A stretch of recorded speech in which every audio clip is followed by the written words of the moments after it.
আসসালামু আলাইকুম। শ্বশুরবাড়ির আবদার, শ্বশুরবাড়ির আদর নিয়ে চলে আসছি আপনাদের কাছে। আপনারা আমার এই ভিডিওগুলো অনেক পছন্দ করেন, আরও আগে আপনাদের সাথে শেয়ার করেছিলাম। খুব ভালোবাসা দিয়েছেন আপনারা।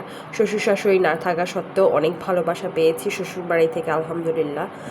আমার হাজব্যান্ড বাড়িতে গিয়েছিল, আমার শ্বশুর শাশুড়ি কেউই বেঁচে নেই।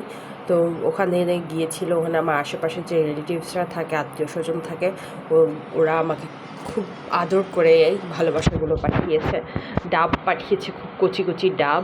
আর এই যে আমি আমের সিজনে যেহেতু ছিলাম না, এখন তো আম গ্রামের বাড়িতে প্রায় শেষ হয়ে আসতেছে, তো আমগুলো ডিপ করে রেখে দিয়েছিল। সেই আমগুলো আমার জন্য রেখে দিয়েছিল, আমার হাজব্যান্ড নিয়ে আসছে। ওগুলো ডিসকালার হয়ে গেছে, মানে কালারটা চলে গেছে।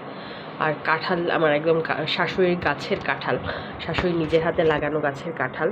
আর এই যে এগুলো গাছ থেকে পেড়ে নিয়ে এসেছিল পরে, যাক।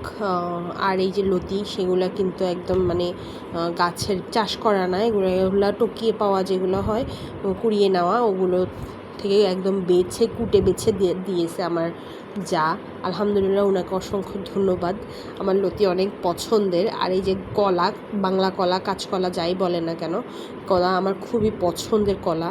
তো আমি সেটা খুব ভালোবেসে খাই, তো সেটাও ভেবে ওনারা কিন্তু আমার জন্য কলা দিয়েছে। আর এই যে ডাবটা আমি সঙ্গে সঙ্গে কেটে খেয়েছি, ভীষণই মজা পানিটা খেতে। তোমরা সবাই যেহেতু আমার ভিডিওগুলো পছন্দ করো দেখতে, এরকম ন্যাচারাল ভিডিওগুলো, তো অর্গ্যানিক জিনিস দেখতে খুব পছন্দ করো, তাই তোমাদের সাথে শেয়ার করলাম। ডাবের পানি খেয়ে একদম শরীরটা জুড়িয়েই গেছে।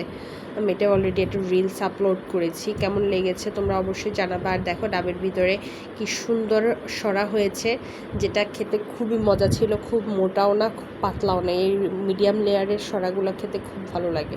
আর আমার বাচ্চারা আমসত্ত্বা খেতে খুব পছন্দ করে দেখে আমসত্ত্বা এখনও ভালো করে শুকায়ও নি, তো ওই আধ শুকানো আমসত্ত্বাই দিয়ে দিয়েছে আমার খাওয়ার জন্য। থ্যাংক ইউ সবাইকে আমার ভিডিওটা দেখার জন্য। আল্লাহ হাফেজ।